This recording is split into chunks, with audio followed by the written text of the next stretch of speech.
Hi, I'm Steve, and you're listening to 60 Cycle Hum, the guitar buying, selling, trading, modding, fixing, breaking, reviewing, playing podcast. Are we doing our NPR thing again, Steve? This week on 60 Cycle Hum. Electric guitars and the boys who like to touch them. Amps, effects, basses, Does NPR mono, even do stereo. that sort of thing anymore? With the Ira Glass thing? Well, if you were listening to This American Life, sure. Do they still do that show? I think so. I don't have a long... Yeah, they do. I listened to an episode. I don't have a commute anymore, so I don't listen to NPR anymore. Yeah, I think it's really like, I think honestly, like at least the NPR or NPR style podcasts I listen to are actually, the hosts are predominantly women. Well, that's just because that's your thing, Steve. It's definitely possible. I'm trying to think of like, I guess like the male hosted programs I listen to are Freakonomics. Uh-huh. Radio Is that Lab. NPR now? No, Freakonomics is actually part of the Stitcher network. Radio Lab, which I'm not sure who they're affiliated with. 99% Invisible. And probably a couple others. Who cares? Let's move on to guitar stuff. What's new, Ryan? This is a dumb and boring way to start an episode. To like start with almost no energy at all. Well, we started it on the riff, and you're like, "Oh, does NPR still exist?" Oh man, sorry for everyone tuning in for the first time. We are way higher energy than this. No, we're not. What's new, Steve? What's new is that I'm giving you two gifts that my wife and I... Should I open this now? Yeah, that my wife and I picked for you like a year and a half ago. Santa says Steve. And forgot to give to you even for Shut our up. most recent Christmas. Ambassador Spock. You're going to love the next one. Oh, man. It's old Spock.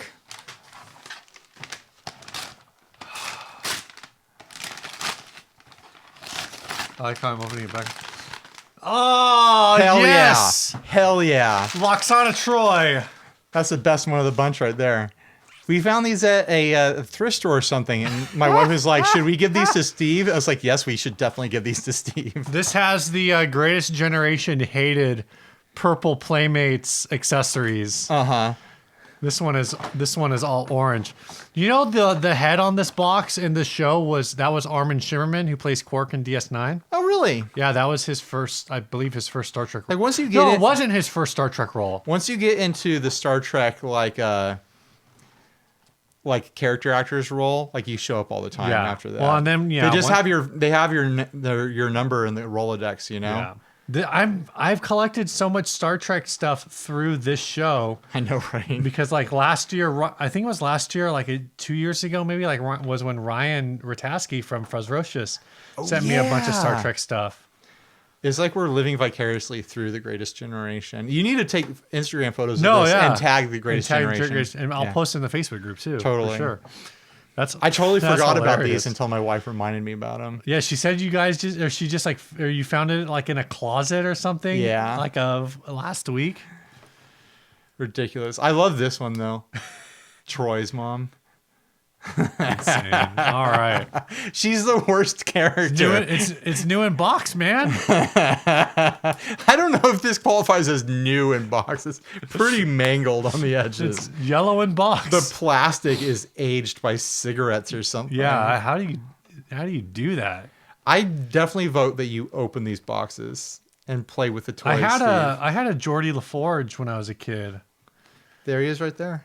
I'm not sure if that's the one I had. You had a better Geordie? I'm trying to see I think I had this one, the Lieutenant JG Geordie LaForge, the red uniform. Well, you got LaForge. A different back of the box there. Yeah. This one's a lot more limited. Yours back of the box on that one has way more characters. I wonder when which one. This must be pre-board because that one's got the Borg on it. Oh, good. Steve, this has 1 star point on it. Oh, dang, 1 star point. This has no star points on this. Sucker. This one is from 1993. Where do you see the... This one is from 1994. Yeah. What? This one's later? Yeah, but only by like a year. It's just different series. But this one has the Borg. This one stuff. says new. This one's old. This one is Lieutenant Commander Data in movie uniform. What?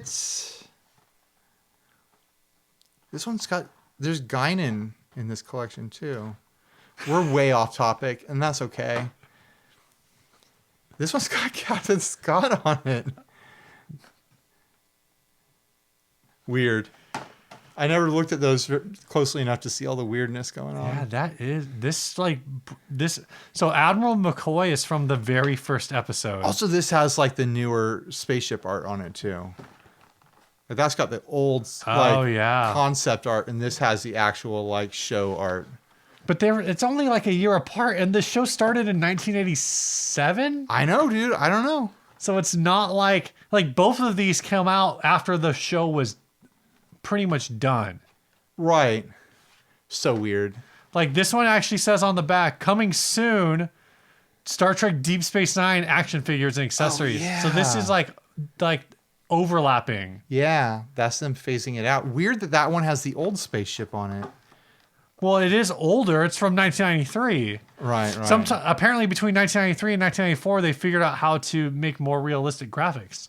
Apparently. They finally got the licensing for that What it is photo. This is 256 colors. Oh, shut up. This Call back the last 24-bit.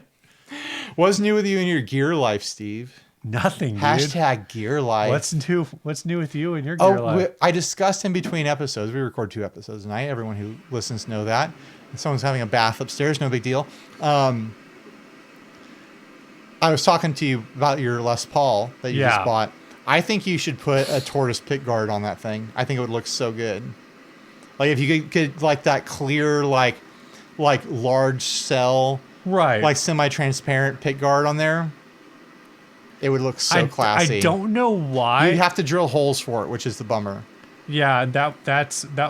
I think there actually are like drillless mounts where the pick guard attaches directly to the pickup mounts. You still have to drill into the side of the body because that little metal clip. No, I think with those you just don't even have a clip. It just floats. Yeah. I've never seen that. I saw like a link to it today, actually. Interesting. I'm not saying that it's like a good solution or that it's stable. I'm just saying that I think I saw it. That is possible. That's interesting. But if I owned that guitar and knew for sure that I was going to keep it, I might be looking for that sort of option. Right. Because it would give it that like Prince Honer Telecaster sort of look. Yeah, that vibe. New in my gear life. I mean, this isn't new to anyone who follows the YouTube channel, but you're going to talk about your YouTube channel, Ryan? I know. It's a big bummer every time I do that. No one wants to hear about demos. No one wants to hear about that side of it. But anyways, I fried my Katana. Like I completely killed it. If you listen to this show and you are not in the Facebook group, not following us on Instagram, and not following us on YouTube, shoot me an email, 60cyclehumcast@gmail.com. Steve will send you stickers. I want to know how you found us. Yeah, I'll send you stickers. I'll send you stickers and pics. No freaking joke. And if you're to lying, the first person, to the first person. That's right, the first person. Not every person. Yeah, that's a lot lying. of persons. That's a liar. Yeah, the first person that's not lying, I will send stickers and pics. But what I was going to say is I'm not going to talk about how I fried it because everyone probably already knows that already. I'm going to talk about the fact that people were asking me if it works with the headphones. And yes, it does. Yeah. And then the other thing is that a ton of people posted links to this forum on... Why did we think the last episode was coming out in 2019? It comes out on New Year's Eve. Oh, well, whatever. Who cares? New Year's Eve is basically the next year. Yeah. Right. So this is the first episode of 2019. Big deal. We should just delay it a day. Big deal. What was I going to say? I don't know. People were sending me this link to this blog post on V something. Yeah, it's like V Forum. V Forum is for like Roland's amplifier. Yeah, it's because I think it started as the V drums. Oh, okay. The Roland V drum, and I think it kind of just expanded into being all Roland products. And so it's about this component that can fry when you do what I did to the Katana. Right. And people apparently have successfully replaced it. You've got to desolder and resolder like 11 pins. But the component itself is kind of big. Yeah. It's large enough that I think I could do it. So I ordered the component. I was thinking that actually might be the component that's inside of the heatsink. It is. Okay. It is. So it's easy to access. Have you tried to pull that thing out yet? Not yet. Because if that's the component that's gone, it might be visibly damaged. Right, too. right. So maybe we'll check that out after the show. Okay. It'll take like a minute to open that thing. Cool. So yeah, I ordered the components. They're like $2 each. So I ordered 2 of them just in case I screwed up in my soldering and ruined it. I mean, I'm paying more in shipping than in 2 components, so I might as well. I ordered it through eBay, through some store that's in China, so it's going to be here in a month and a half. Yeah. Right. It's currently on a boat. So I'm looking forward to fixing it eventually, though, or attempting to fix it. Various contacts from Boss have already hit me up and been, hey, like, we'll take care of you no matter what happens here, so don't worry about it. But I kind of want to go on this journey of trying to fix it.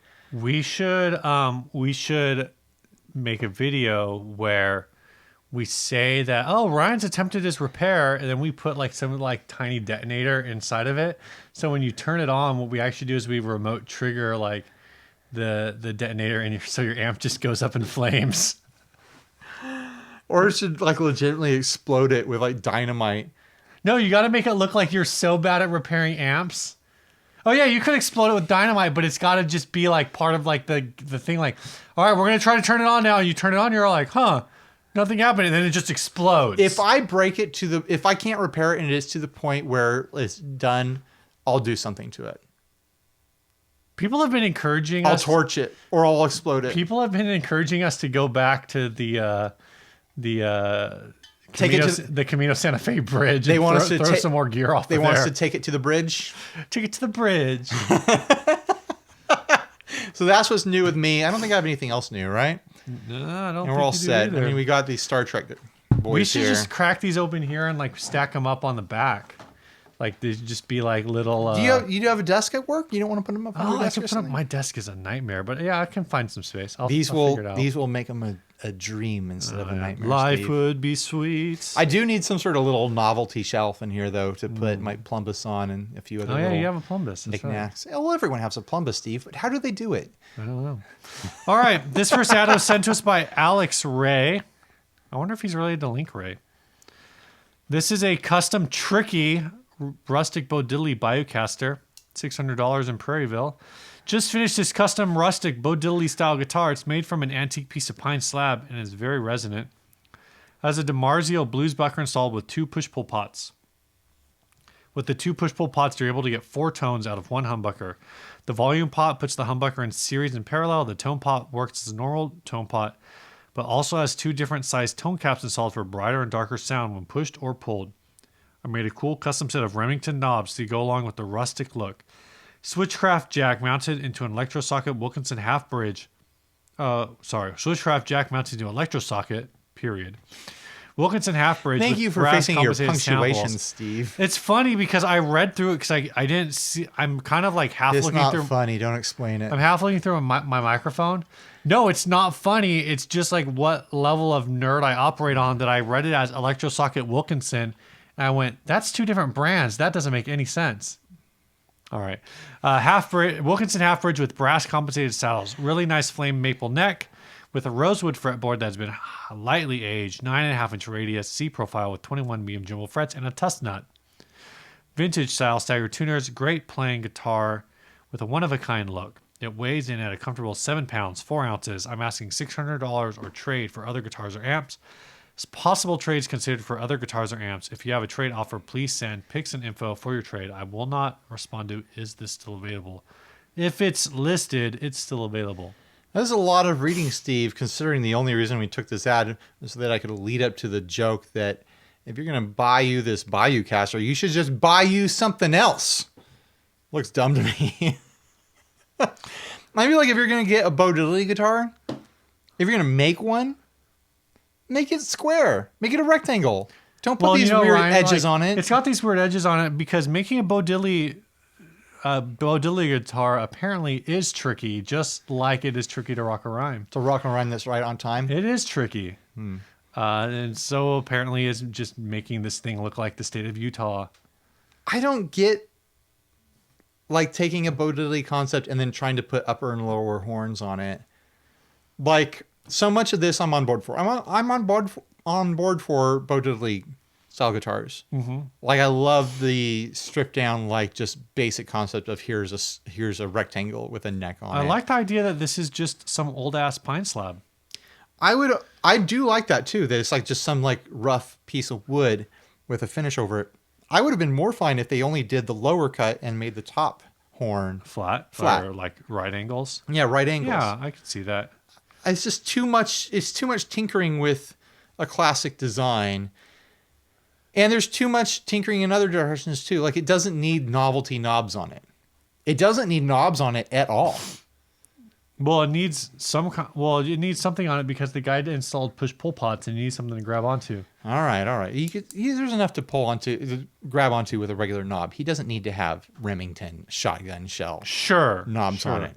But like there's enough character going on with this guitar that you don't have to do that. He's trying to emphasize that Bayoucaster thing. You know, it's like this is a hillbilly guitar. It's made out of a piece of wood that's been sitting in the swamp, and all he had laying around was some old shotgun shells that he spent an afternoon filling with plastic resin. Right. Well, exactly. Precisely drilling a hole out of it so that it could be a knob.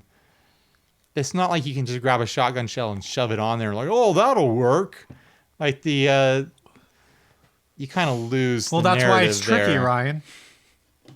I don't know. I just think it's kind of a dumb design.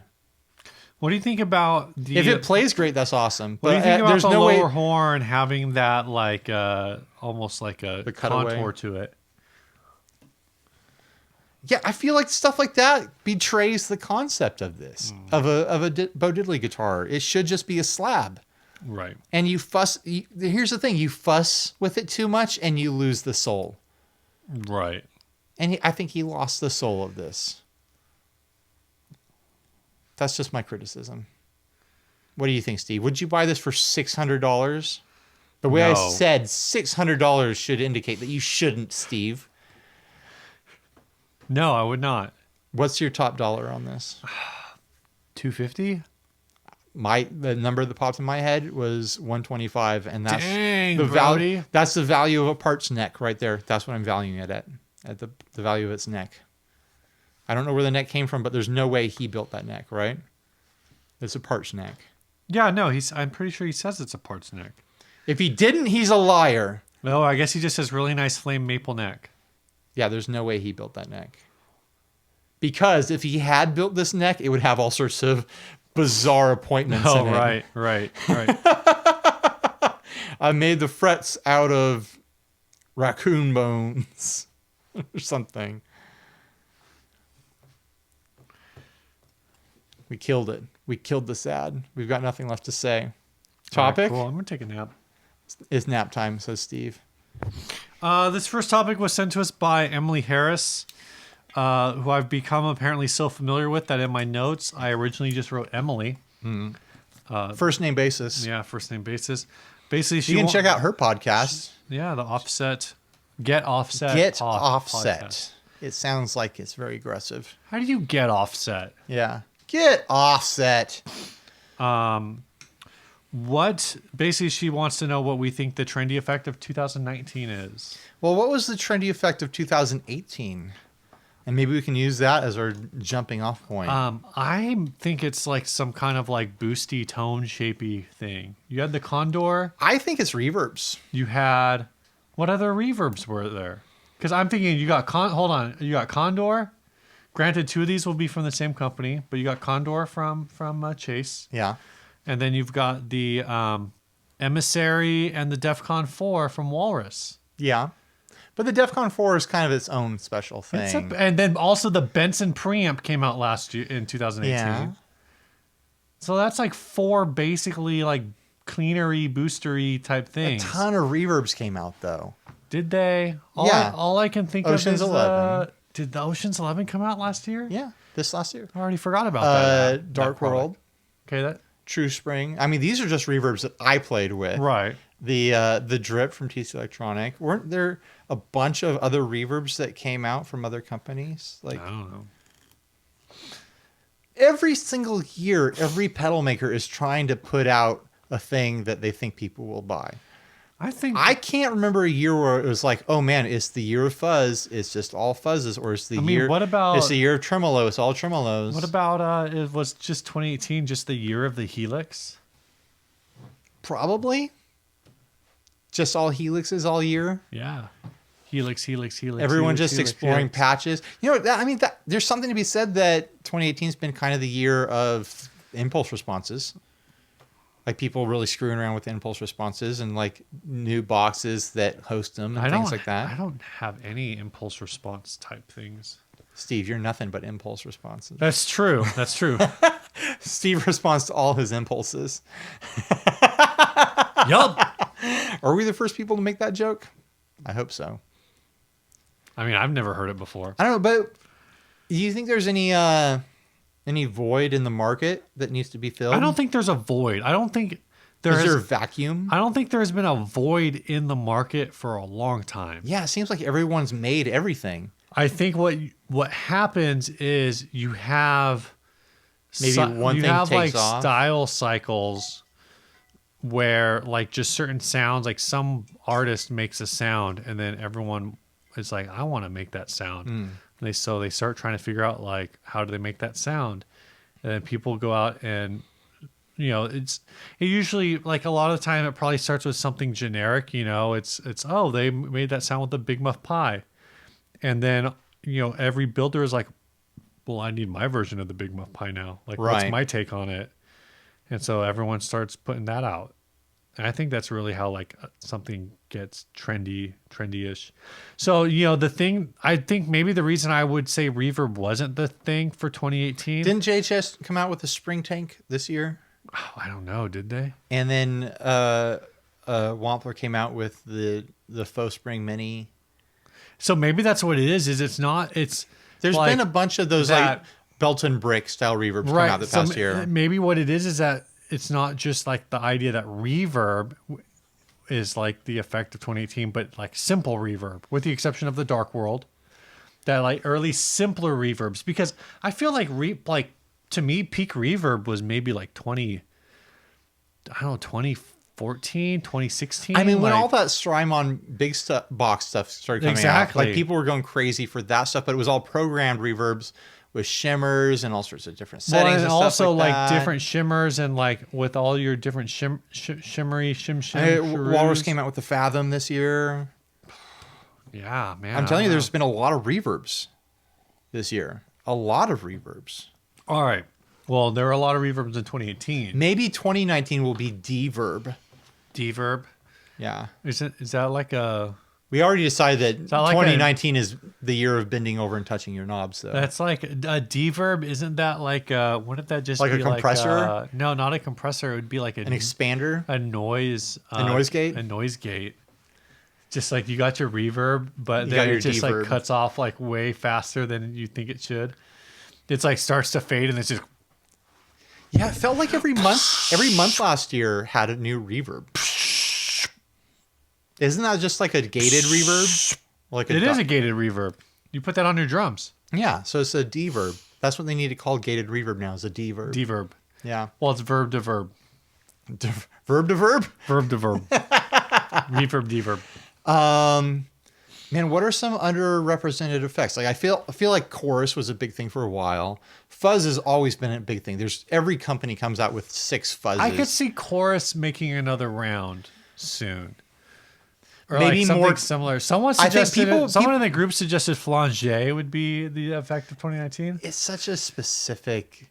It is. I feel that way about now. phaser too. Like phaser's maybe a little too specific. Phaser though, like phaser plays well before dirt in like a Van Halen sort of way, where it's like it's kind of just there below the mix. It's not on top of the mix the way flanger can be, or flanger. Or what about wah? We're overdue for some wah.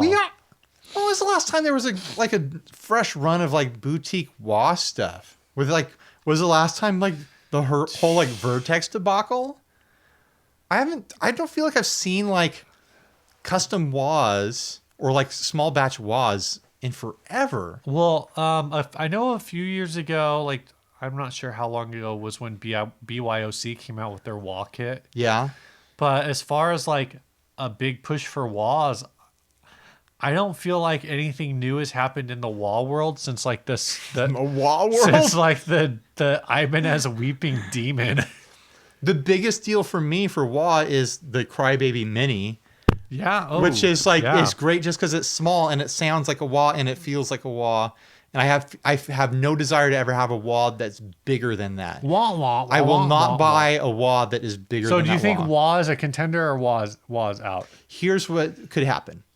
Someone could look at a wah pedal and be like, JHS was going to do the Seesaw, which was going to have different like capsules you could put in it. I thought it was just going to be a volume pedal. No, it's going to have capsules, so it could be different things.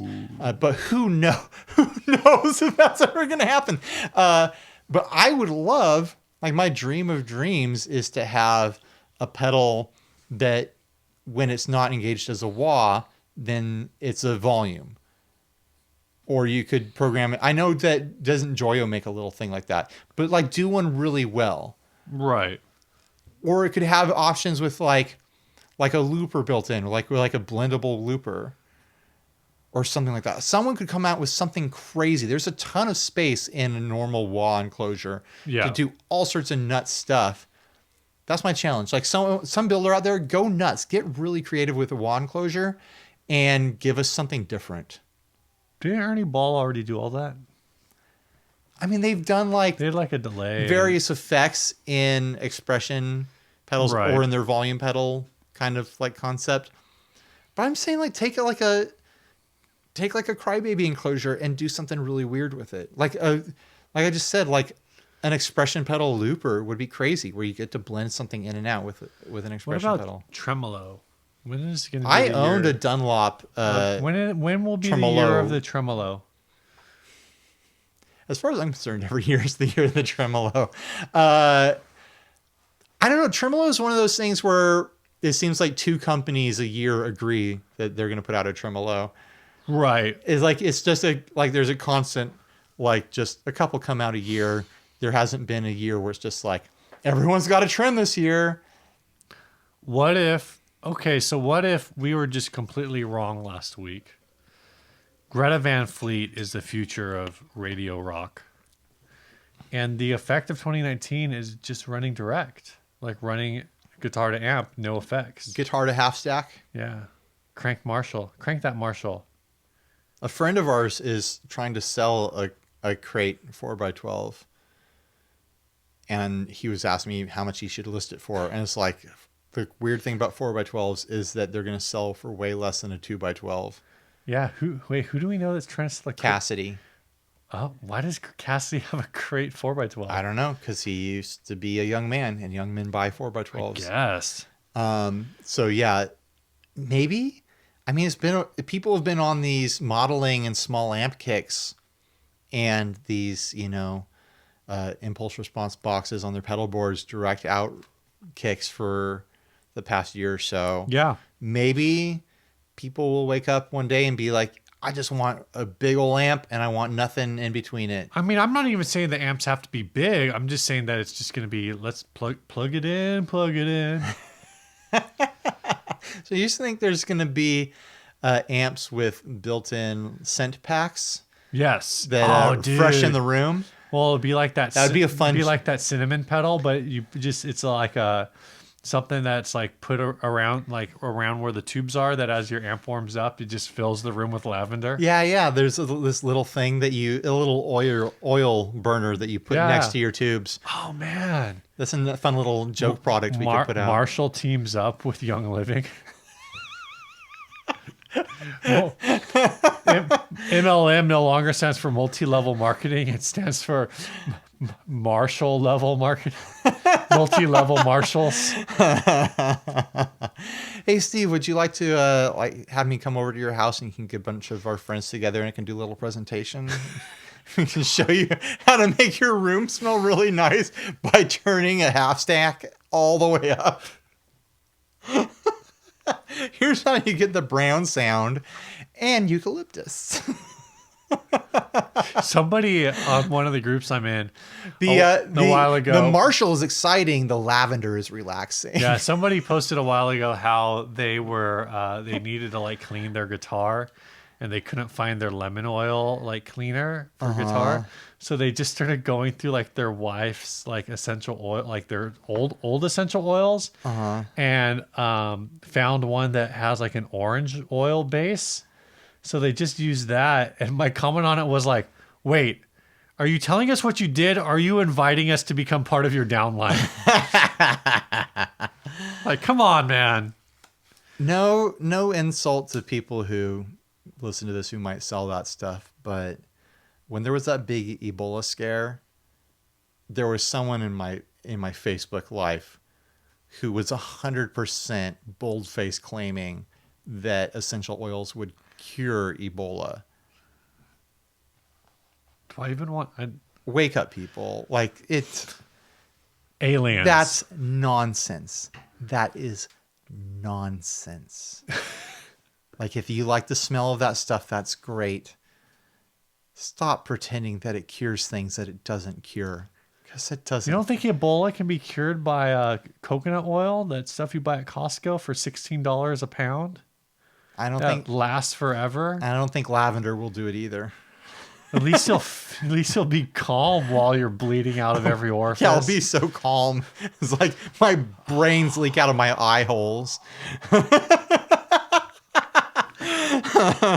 I'm trying to think of any other. I feel like the wah thing is a strong contender. Like, wah is a fantastic effect. It's a ton of fun. I think the size of it is prohibitive.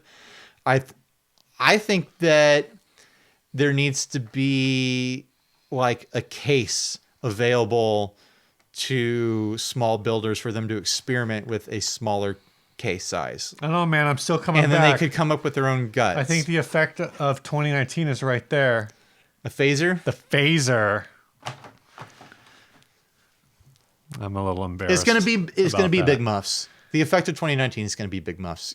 It's gonna be. It's been that effect every year for 20 years now. Oh my gosh. Yeah. Sorry to disappoint. It's gonna be big muffs. All right. Let's thank our sponsors for this episode. Thank you, sponsors. I don't know why I sound so pained about this. First up, we got Chase Bliss Audio. If Steve doesn't want your money, I'll take it.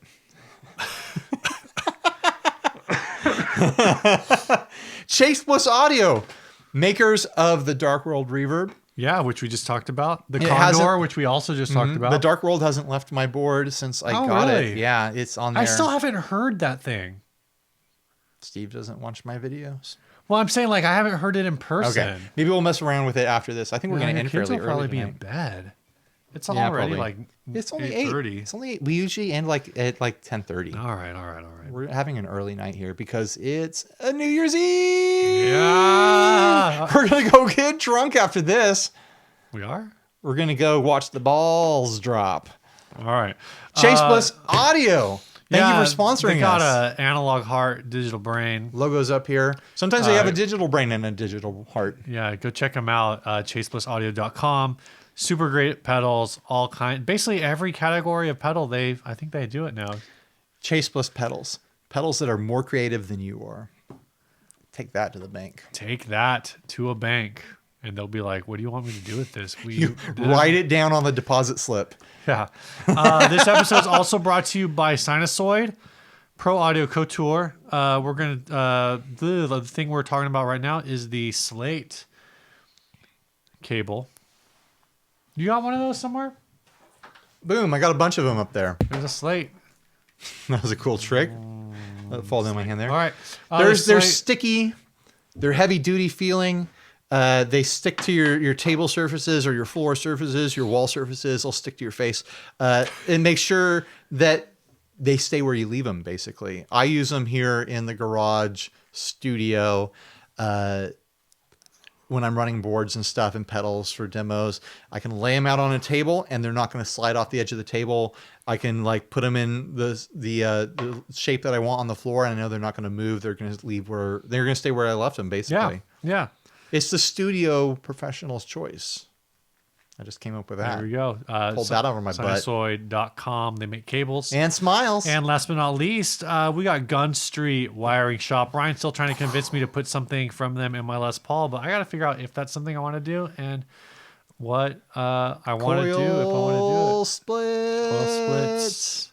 Split them Should I coils, split Steve. both or just one? I think one is fine. You think But two is 4K, better? no less dos. Okay, that's fair. That's fair. So we'll see we'll see what transpires with that. I got to figure it out. I still got to put that other kit I have from them in another guitar. They so. might have some fancy, fun suggestions for a Les Paul, too. Yeah. So check them out, Gun Street WiringShop.com. They have all kinds of wiring kits in their store, and if you don't see what you're looking for, hit them up. I actually promoted them today in another group where somebody said like, hey, I'm looking for these kits online from another company work for lefties, and the person who runs that company was like, our kits are not designed to go into left-handed guitars. What? I said, well, you know That's what? discrimination. You should have hit up Gun Street Wiring Shop. They can maybe do something for you. I don't know if they can, but I bet they can. I would be surprised if they They've can. got to be able to put together a wiring harness for a left-handed person. I'm left-handed. I play right-handed guitar, but I'm left-handed. Apparently, left-handed pots like turn the other direction. I don't know. I was trying to picture it. All it would be is just lining up the pots different for a left-handed configuration because the switch is going to be lined up different. I'm pretty sure. So that turns that way. If I flip it. Yeah, I guess it turns the other direction. Yeah, you'd need, but I think that's like a not, reverse pot. that's not the thing to overcome. The thing to overcome is it all being flipped around in the enclosure. Well, the person who operates the shop in question, not Gun Street, but a different company, said that they, at least further off. You're talking about the company that's full of bigots. The company that hates left-handed people. Right. Bigots. They said that they, at least further off the shelf stuff, none of their off the shelf stuff would work for a left-handed guitar. But Gun Street, everything is pretty much can be done custom. So if you're lefty, hit them up. Yeah. What's the worst that could happen? I will bet they take care of you. All right, moving on. This next ad was sent by Alex Ray. We got a couple Alex Rays tonight. This is an Who wants to know? Axel this is a custom Axel Strat style guitar, $420. It says rare paint job, Fender Bridge, Fender Bridge, Fender locker tuners, scalloped compensated brass nut, Floyd Rose tremolo strings, plus hard case with over 100 picks. Dang, 100 picks. Wait, what's scalloped on this thing? It says the scalloped nut. compensated brass nut. So I guess that's called a scalloped nut. Did you ever figure out what the purpose of that is? Nope. This is an axle. Yes. Is that all you got to say? This is an axle. Axle was this brand that came out They're like still around. 6 or 7 years ago, something like that. They're in the same booth as Wampler every I know, year. but they came to market originally with these crackle finish, like ridiculous. Well, even that was like relic kind of look. that was like round 3 of Axel. Like they were around before that. Oh, really? Making like just junk like But after this, they moved to those like single pickup Les Paul Gretschy style things. Yeah, after this they moved to basically making They were stuff like that popsicle looked colors. like the slick guitars that Right. GFS sells. So this guy says rare paint job. No, not at all. Yeah, this was one of their standard finishes during. It was like time. this swamp relic Yeah. where like you're supposed to believe that this was like in an abandoned haunted house for 200 years or something like that. But this guy has made What? some modifications. Yeah, actually, I think the bridge is the Fender bridge, Fender locking tuners. Like those are both modifications. The normal bridge on this is, I believe, a Wilkinson. Yeah. And this thing Which, has, that being said, is putting a Fender bridge on this an upgrade because the Wilkinson is supposed to be like a. I don't know, but this thing pretty has good a thing. nice big fat block on it. You can see it through the clear acrylic. Yeah, I do like Black the plate. clear black plate, but not set. Those 420. red springs have me intrigued. I don't know anything about They them. look like plastic. I'm assuming that they have some sort of coating on them that keeps them from giving you like a scrapey, springy sound. Right. I need to put my water over here. where which my could be electricity is. interesting. The modification to the nut. I don't know. I get why people do that. Like, I guess it maybe reduces vibration from string to string. I've never played one, so Me either. It just kind of looks like something that's going to break to me. It's where Right. they sand out or file out slots in between the string slots, so the strings are being held What's up by going like a on? little thing that's pinching the string instead of like being set into a big What's bar. going on in this picture above the nut? I don't know. It's like just some wrapped up loose string hanging out. Or like some kind of wire made to like hang it from the wall or something. What is I that? don't know. Very strange. Well, if you see the one loose string for the low E string. Yeah. But there's like this braided plastic covered looking string that looks humongous around the headstock. That's bizarre. I don't understand what I'm looking at at all. I legitimately think what happened is somebody took the clippings from the other 5 strings and made wound like a them. bracelet-y looking thing and That could be it. then put it back on there. Yeah. I don't know why. So I don't know what these guitars go for new these days, the axles. Did you ever look that? You I looked did that it. I'll look it up right now. It looks like it comes with a case. It comes with over 100 picks. Wow. That's at least 2 weeks worth of picks. At least. I mean, you lose about a dozen of those a day. So just doing the math, You lose a you lose a dozen picks a day. They just disappear. You have to have hundreds of picks to survive. So one of the more standard aged ones Ones. of the Tell me, aged the one. Bad Waters is on Reverb right now. That's what they call them. 285. Bad Waters. There's the Antique Brown for 187. I'll show you an antique brown. You should flush That's that a down before it's gonna clog your toilet. Gross Man. euphemism for poop, I guess. Antique brown. There's not. I mean, there aren't a lot of them. This guy wants 420 for this thing. And it's in Denver. Right. In the pre-show, we ruled out that that's code for marijuana because in Denver, you can just buy it. Yeah, you would just sell this. You don't need to like do price codes to be like, wink, wink, I'll trade for weed. You can just say like, I'll trade this for weed. Right? Yeah, I mean, you would think so, right? Like, maybe you can't trade, but even then, like, why wouldn't you just turn it into cash? Turn it into cash and turn that cash into weed. All right, I found one of these crackle finish. And I've been under the impression recently that weed is not expensive. Like, this isn't. So these actually, I'm not going to say they don't have a fender bridge, but they were not. This bridge. They weren't the Wilkinson bridge. They were a 6-screw bridge. One of these, I think, failed to sell on eBay at $150 plus shipping. Oh, it did sell. $150 plus shipping, so like $200. $150 is what I would pay for one of these, based on what I've seen from them in the past. They're like a weird, like novelty, importy, like budget kind of guitar. That's got a crazy finish on them. Yeah, it's called. There were a couple. It's called Crackle. There were a couple. There's more than a crackle because it's got this swamp finish, like I talked about, the bad water finish. No, yeah, well, the Bad Water was their Strat guitars. But I was saying, like, it was a theme of this like water damage sort of thing, you know? It looks like the walls in an edgy music video. Right. Like, oh, we're in a really rundown house right now. It's a level of relicking and distress on a guitar finish that would never occur naturally. Right. But they had a couple different models that I thought were interesting. Like, I remember like their single cut model had almost like a Veritas thing going on, like a weird body shape a little bit. Oh, okay. And then they had that weird, Yeah. They had that weird bottle opener flying V concept. Yeah. Anytime there's a bottle opener shape in the body of a guitar, like, no deal. It's a bad look. But yeah, I don't know what this guy is smoking, but he's not getting 420 for this guitar. No. The only way he's getting 420 is if the buyer is high on 420. You like what I did there? Do you call weed 420, or is 420 the activity? Because I thought 420 was like the time. I think it's like all of them. I don't think you I say think it's like, all would of you them. like some 420? And you say, yes, sir, please. I'll have some 420. And you're not referring to the weed. I think you could it's say like that. 420 is like the name of the meal.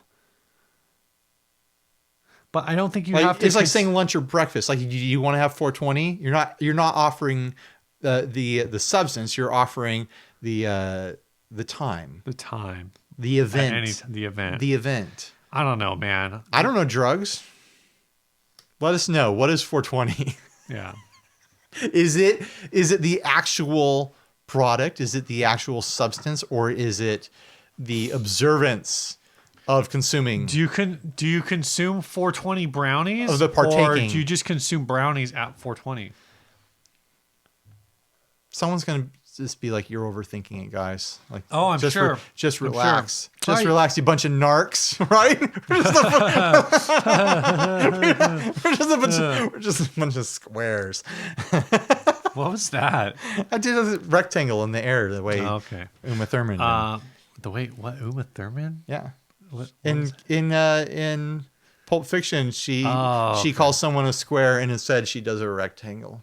I need to watch that one still. Watch it with your kids. I did watch the Kill Bills. You watched the Kill Bills. Uh, Have you watched the Hateful Eight? I haven't.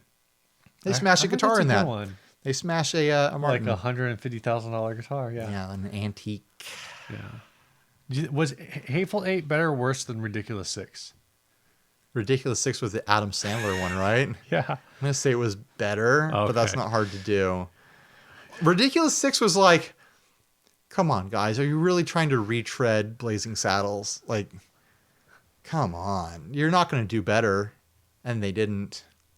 I watched. Did they do worse? They did worse. Oh. It's easy to do worse than Blazing Saddles, Steve. I know. I mean, come on, it's a classic of cinema. I watched Bird Box last night. I've heard really mixed reviews on that. Here's what I'll say. I heard it's basically A Quiet Place. Mixed with a happening, mixed with Sure. different stuff. The thing that's fun about it is that it's like one of the few movies that portrays an adult talking to children in a realistic way, and that she's like, this is serious, no one does this, like everyone is gonna follow my directions, please just listen to me, like this urgency of like, Right. please don't run in the street and kill yourself, but the conversation that parents have with their kids. Yeah. Like, I haven't seen that in a movie ever, of like adults actually talking to children the way that they have to. Yeah. My other critique of it, my other thing to say about it is that the monsters, the creatures, the happening, whatever's happening in it, they're just leaf blowers. That's all that's going on. There's just a couple guys in bushes with leaf blowers. There's nothing to see there. It's kind of boring. Did you just spoil the movie? I just spoiled the movie. It's not actual leaf blowers, but that's all you see. It's like, Oh, you're saying like the effect. yeah, it's just leaf Okay. blowers. All right. Yeah. It's It's kind of boring. Great. Yeah. Well, if you want to hear more of this kind of hard-hitting, in-depth content, I'd like to invite you to support the show at patreon.com/60cyclehumcast.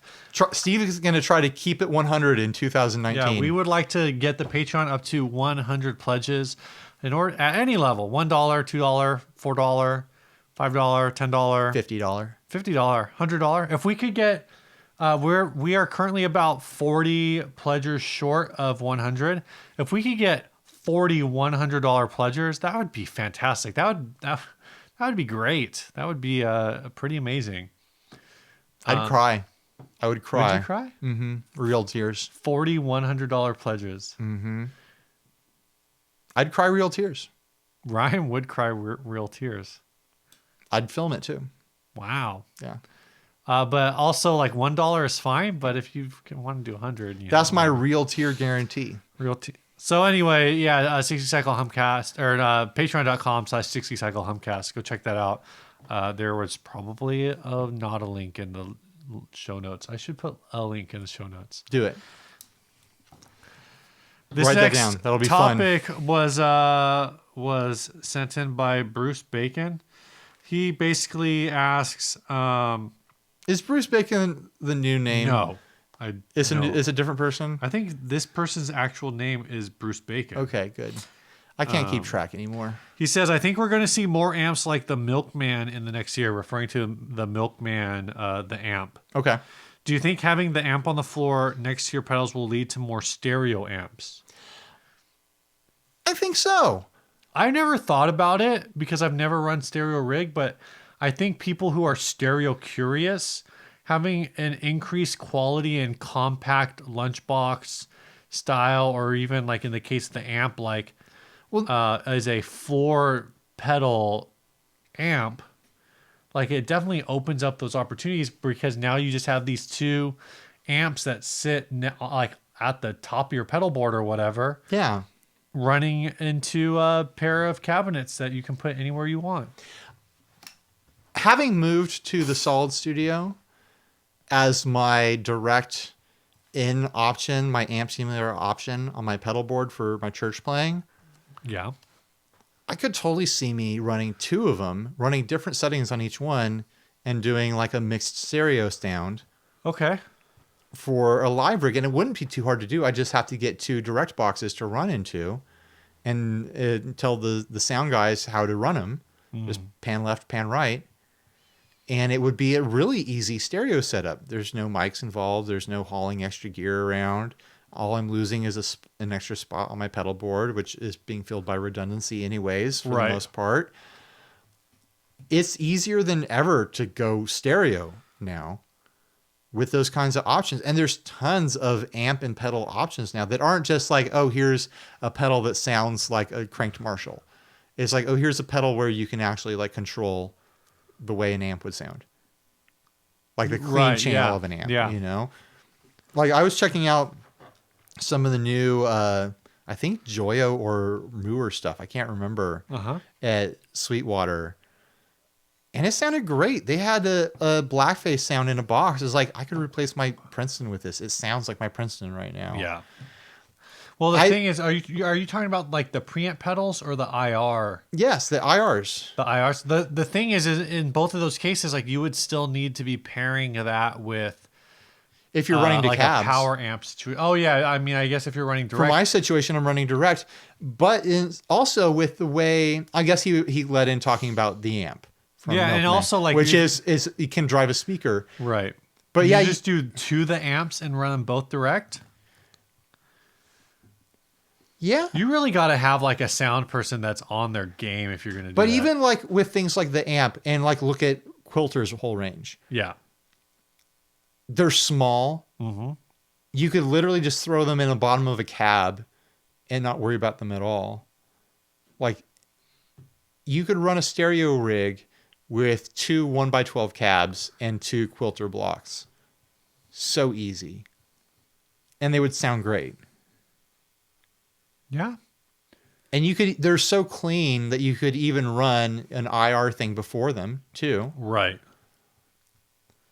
I mean, there's a ton of new options coming out, like options no one's ever had before for this kind of stuff. Yeah.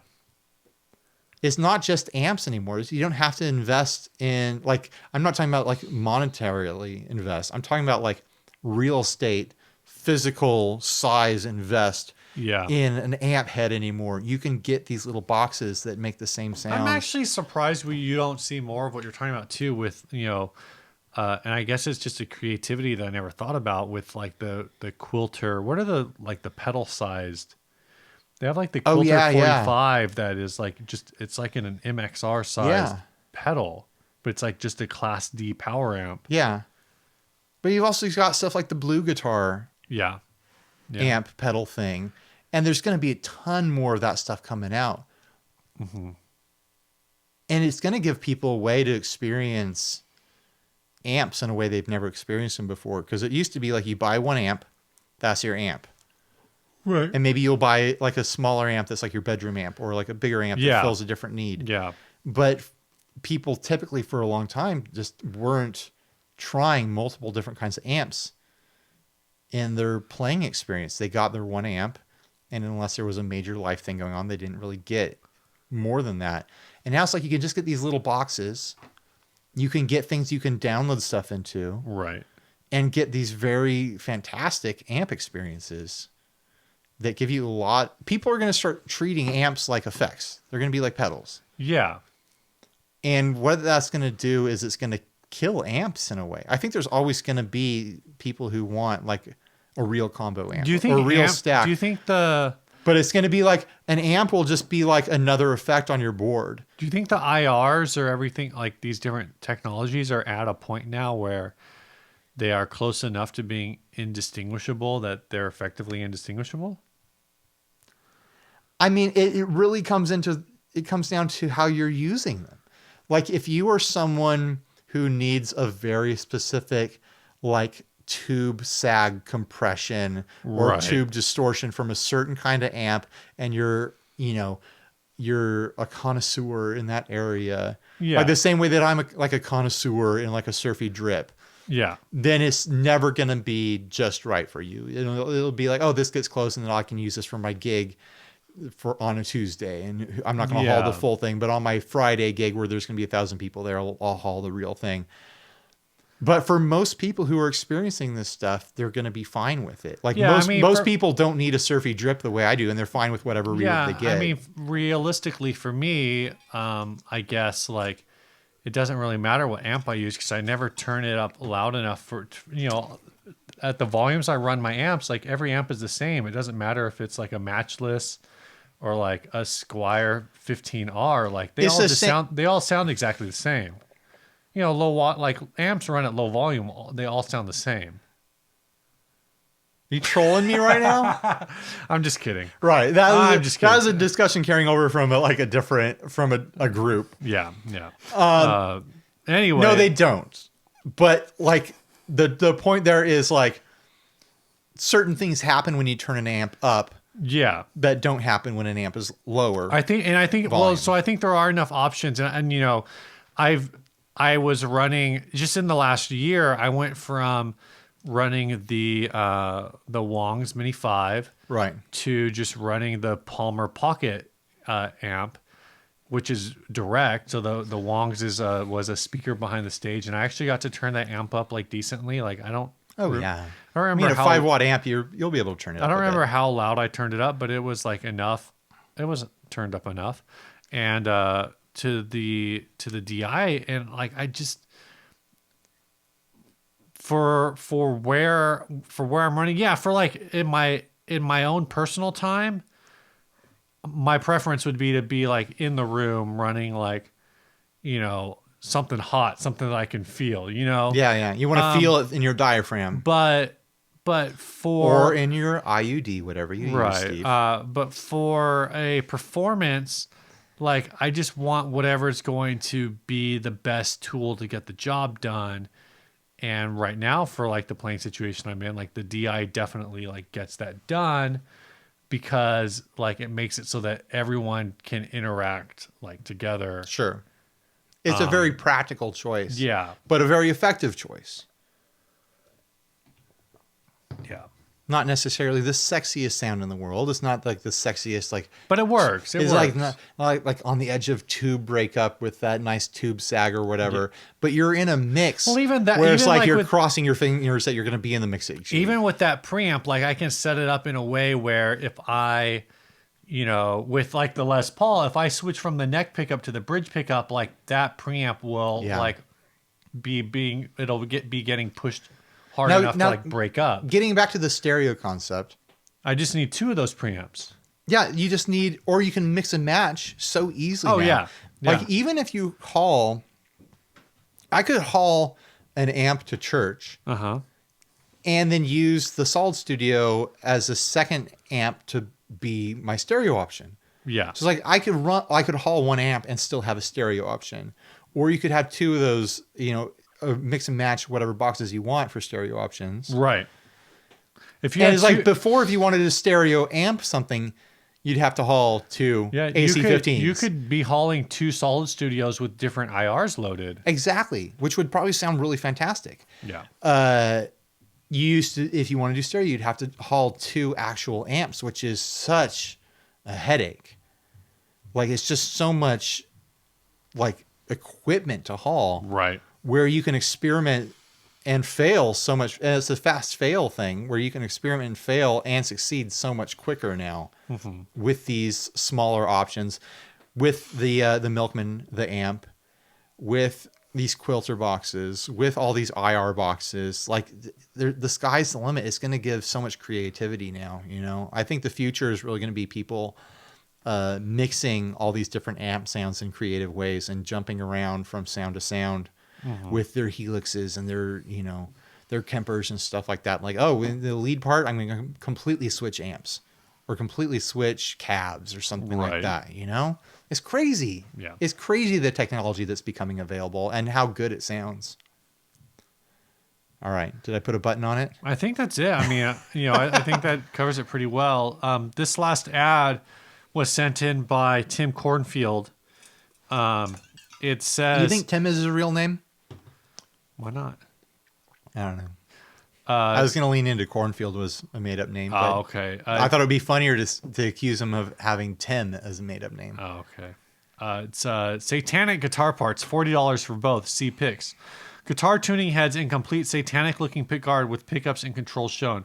I get a feeling of satanism from this pickguard. Satanism? It says satanism from this pickguard with the writing and stuff on it. Better than velourism, I guess. It says Devil's Kids and other things, including a Band-Aid. May or may not give you excellent playing abilities and compositions, but at the price of your soul, perhaps. I have no need for this. Pickguard from the 1980s, I believe. It also has a pot sticker on there. Yeah, just out of storage, many years, and working condition unknown. $40 for both, as seen. Also very in pics. polite-looking cursive anarchy symbol.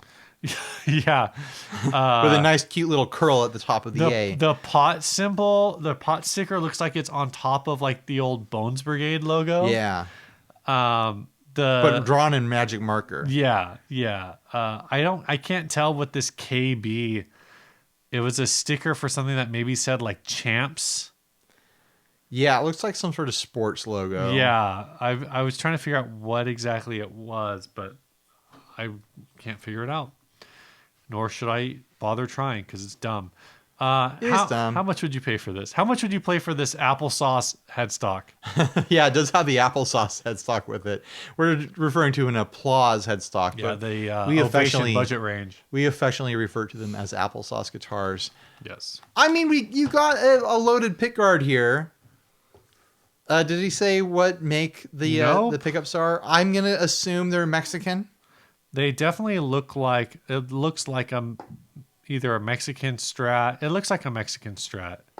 If I was in need of a loaded pickguard that had the wiring and the switches and the parts and whatnot, I'd offer this guy $15. Man, if I was in need of all of those things that you just mentioned, I would save a little more money and get one that I wasn't going to have to clean. Well, I think I'd trash this pickguard. The effort's just not worth it. But like if I wanted to salvage some parts here, I'd offer this guy $15. I wouldn't trust any of these parts except the pickups to be in a salvageable condition. Yeah, who knows? I think you could save the pickups and the knobs. There's no way any of this was kept in a smoke-free environment. Because of the devil. Sticker? No, because of the devil. I'm talking about like brimstone. Oh, that kind of smoke. Yeah, yes, yeah. Brimstone and fire. Yeah. And what kind of devil's trick is going on here that there's an applesauce headstock included with it? Why is there a Band-Aid? Because that's where blood was coming out. Because of Satan. Whoever had this pickguard was obviously a Satan worshiper. Yeah, Satanist. A Satanist. I wonder if my sister's, I think she might be a Satanist. Oh, yeah? She worships Satan? Well, I mean, she works for like the costuming department at Cirque du Soleil, so there's a good chance. Yep. You should call her on the phone. Are you a Satanist? No, text her. She'll think it's a typo, but you'll mean it.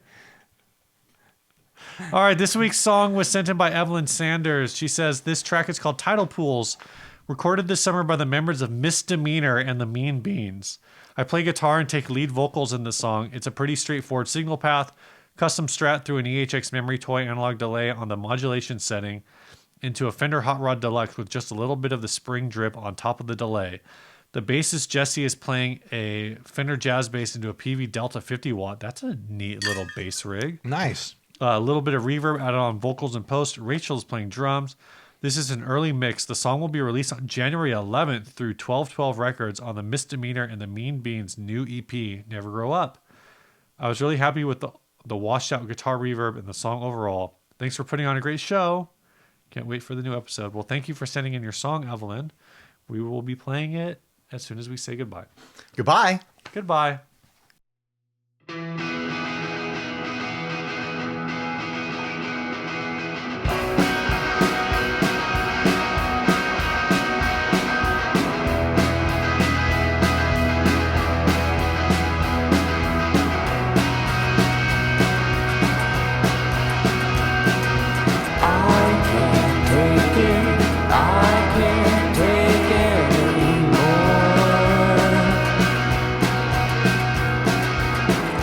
Crashing all around, crumbling beneath my legs.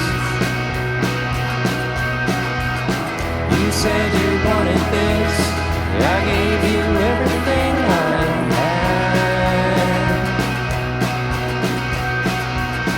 You said it was enough, I guess I'm not enough for you.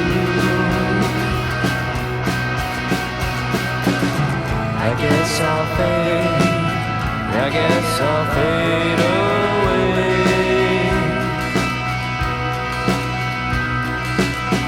And they don't look away, as I fade away.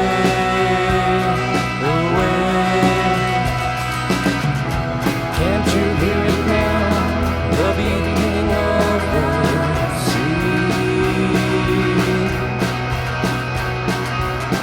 With waves lost all about, so haphazardly.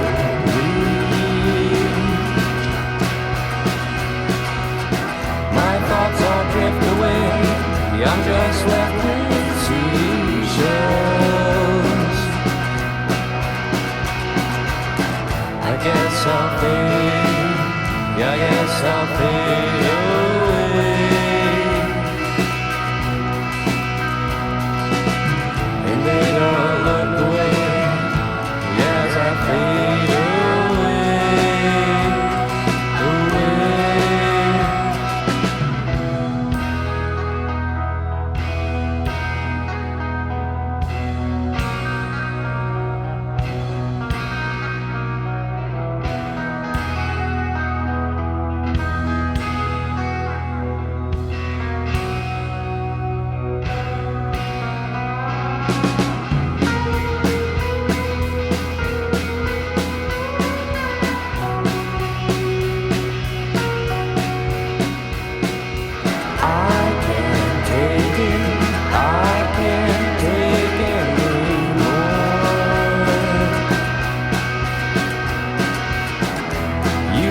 inhibitions hold my face to the floor.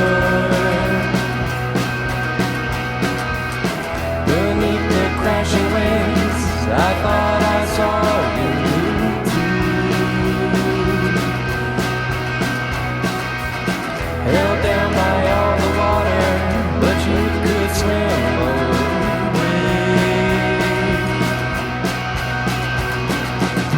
I guess I'll fade.